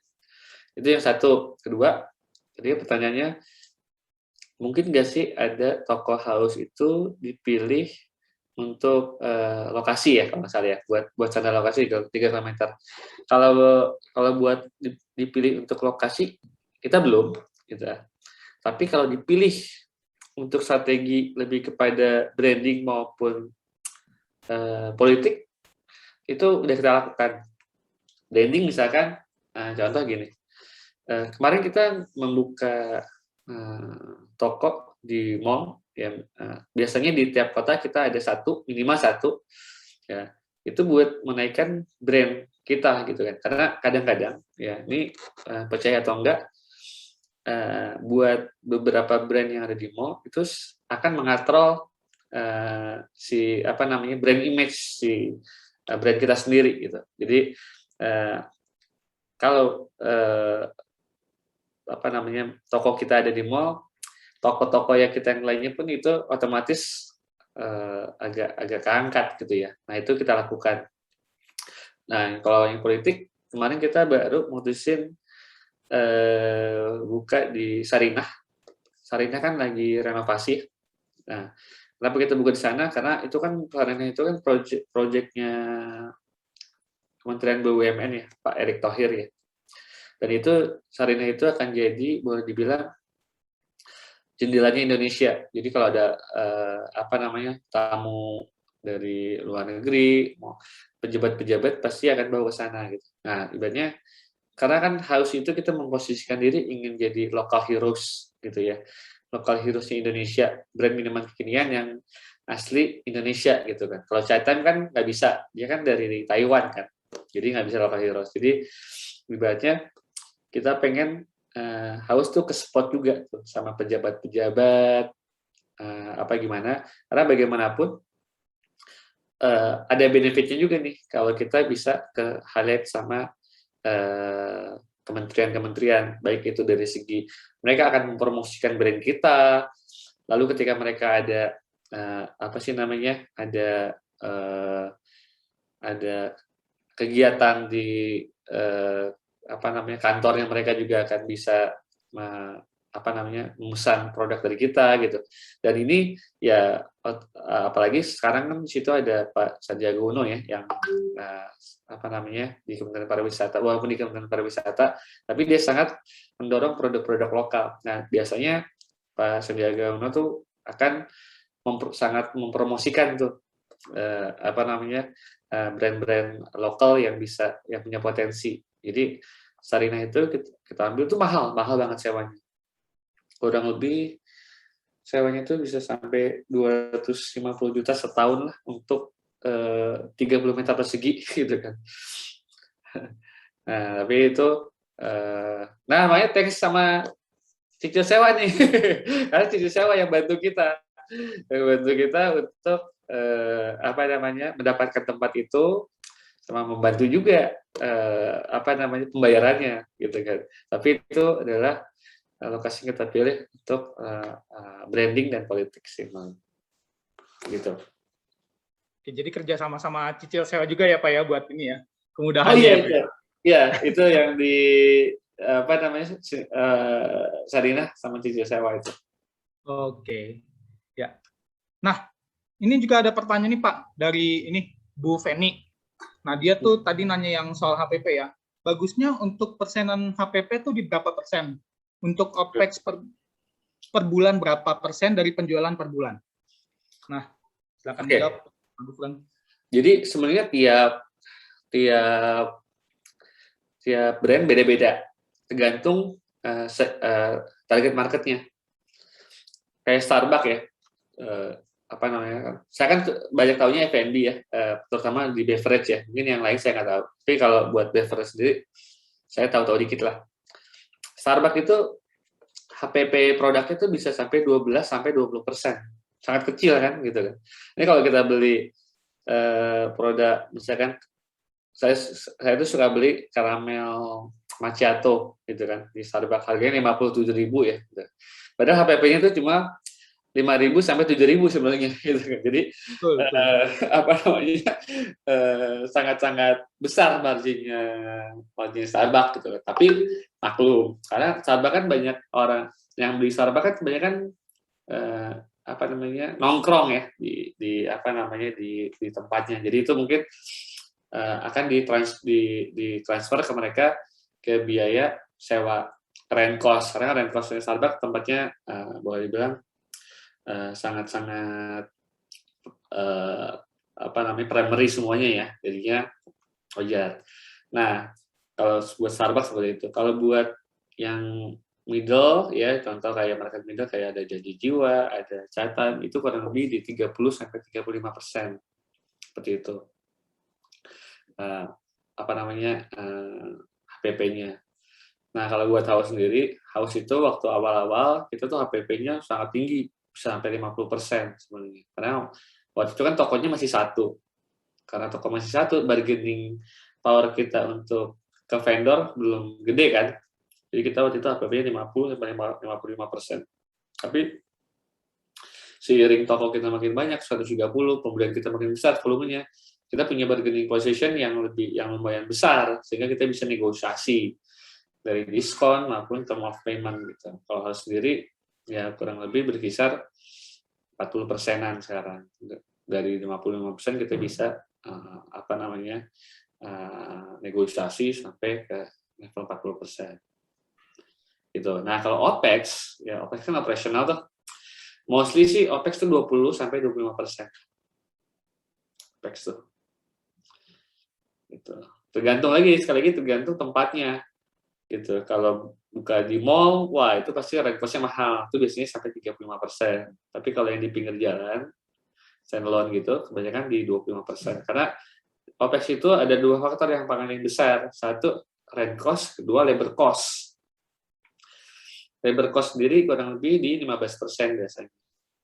Labor cost 15%, rent cost tuh di kurang lebih 15-25%.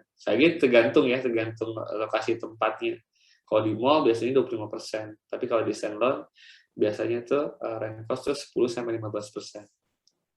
Gitu. Oke, ya. Nah, ini juga masih ada nih beberapa pertanyaan nih dari Ibu Rizkia nih. Ya. Pak Gufron, yang jadi konten kreator itu ada berapa orang? Apakah per wilayah punya konten kreator masing-masing? Dan bagaimanakah konten kreator bekerja? Apakah dia sudah punya ide sendiri atau di bawah aturan manajer branding? Atau dari Pak Gufron sendiri idenya? Oke. Karena kebetulan saya salah satu passion saya itu di marketing and branding, dan saya juga boleh dibilang suka juga ya bikin konten. Jadi saya juga kadang-kadang suka kontribusi juga. Tapi emang ada satu manajer branding yang fokus. Tugasnya adalah tentang marketing komunikasi, dan ngomongin konten itu udah pasti tugasnya marketing komunikasi. Dan di bawahnya brand manager itu ada satu lagi orang yang lebih teknis, itu si konten itunya boleh dibilang konten kreatornya. Jadi orang itu yang fokus untuk memikirin bagaimana ide-ide konten. Di bawah di bawahnya brand manager ada lagi tim desain. Tim desain itu kita bagi 3. Satu yang bagian animator atau editor, yang satu fotografer, satu lagi itu kameramen. Jadi kita ada 3 tuh. Nah, tapi karena zaman sekarang kan makin, boleh bilang makin berubah ya, terus berubah. Apalagi semenjak adanya TikTok, adanya Instagram Reels, itu konten pun lebih banyak ke video daripada daripada yang gambar ya. Kalau gambar kan lebih mudah ya, kita foto atau apa. Sedangkan kalau video ini dituntut untuk lebih kreatif ya, dari idenya maupun dari produksinya maupun daripada editingnya. Nah, kita pernah waktu itu coba handle sendiri, itu nggak kepegang ya, terutama buat TikTok gitu kan. Akhirnya kita kerjasama sama third party, sama agency.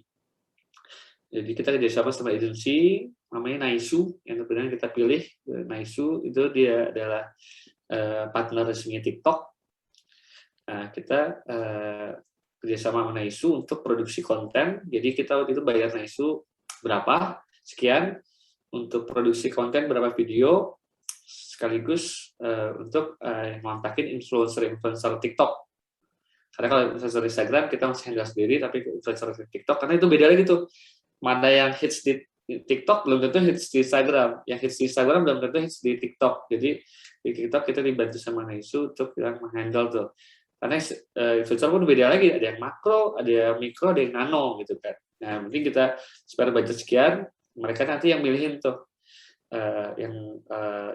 influencer yang dipilih, yang mana yang mau akan kita pakai, sekaligus untuk manage distribution TikTok Ads, karena TikTok juga sekarang udah ada ads-nya, jadi kita dibantu juga sama Naisu untuk handle TikTok Ads. Tapi kalau buat Instagram kita dibantu, kalau ads-nya kita dibantu oleh third party juga sama BDD, boleh dicoba digital namanya, itu yang bantu manajemen ads kita di Instagram maupun Facebook gitu.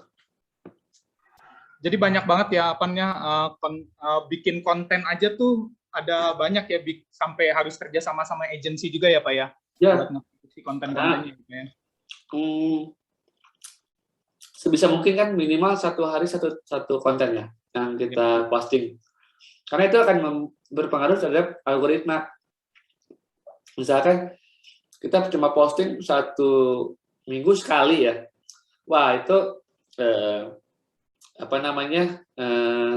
kemungkinan akun kita akan besar, number of followernya atau dilihat itunya kecil kalau kita tidak disiplin untuk untuk deliver konten. Nah, kalau kontennya video ini kan maksudnya kadang-kadang kan kalau kita mengandalkan tim internal, kadang-kadang tim suka stuck ide apa lagi nih gitu kan, gimana gitu kan. Makanya biar ini tetap minimal 1 hari 1 posting, kita bekerja sama third party sih, supaya kita bisa deliver konten minimal 1 konten tiap harinya gitu. Oke. Dan menurut saya kayaknya konten ini juga bikin konten ini juga strategi ya Pak ya buat ningkatin brand house ini di masa pandemi kayak gini ya. Pasti.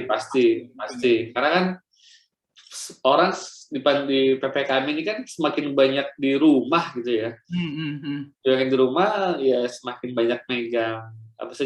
Semakin berkurang intensi untuk komunikasi sama orang lain gitu kan. Ujung-ujungnya komunikasi orang lainnya kan via handphone atau via komputer gitu kan. Screen lagi gitu kan. Jadinya ya kita harus lebih aktif gitu kan di sosial media gitu kan, supaya kita supaya brand kita tetap muncul di mata calon konsumen gitu. Oke. Jadi kalau sosmed yang udah dipakai sama house sendiri udah ada apa aja Pak, selain Facebook mungkin atau Instagram, ada lagi nggak? Kita di 3 itu aja, Instagram, TikTok, sama Facebook. Oke, baru Instagram, TikTok, sama Facebook ya Pak ya? Ya. Oke. Ya. Nah, ini pertanyaan terakhir nih dari Pak Jonathan ya. Nah, ini pertanyaannya saya bacakan. Ya. Yang untuk tadi perbandingan sales contribution, bisnis offline dan online saat sebelum dan sesudah pandemik, 50:50 dan 70:30. Itu data dapat dari mana ya Pak ya? Boleh share artikelnya, ini menarik. Itu datanya House, Pak. Itu datanya House. Itu datanya House sebelum pandemi. House itu sales contributing sales-nya 50% walk-in, 50% online. Ya. Setelah pandemik, House itu yang offline-nya cuma 25% bahkan. Terakhir ya, itu kan datanya sebelum PPKM tuh. Pas PPKM jadi naik lagi tuh. Online-nya 75%, 20%-nya adalah walk-in. Jadi memang itu data internalnya House, bukan data bukan data overall overall industri, bukan. Gitu. Dan dari situ pun kebagi lagi kan, ada online tuh ada berapa persen Grab, berapa persen Shopee, berapa persen si Gojek gitu kan. Yang kurang lebih kayak gitu. Kalau sekarang sih udah seimbang tuh, Shopee sama Grab gedenya sama. Oke. Ya.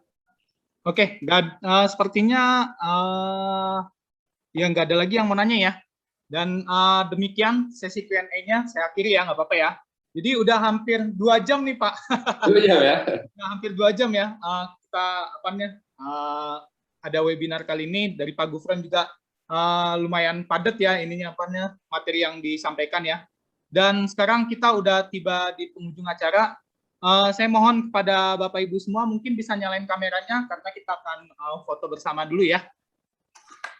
Oke, Stanley mungkin steady ya Stan. Oke, silakan dinyalain semua kameranya. Kita bakal foto bareng dulu. Ya. Oke. Ya, yang lain silakan dibuka kameranya. Oke. Oke. Siap ya, kita foto bareng ya, guys ya. Oke. Ya. Saya hitung mundur ya. 3, 2, 1 ya. Oke. Siap ya, semuanya ya, senyum ya. 3, 2, 1. Ya. Sekali lagi, angkat jempolnya ya, kayak gini ya. Oke. Siap ya. 3, 2, 1. Oke, thank you. Terima kasih buat Pak Gufron sebagai Sama pembicara Mas Kevin. sore hari ini ya. Thank you banget.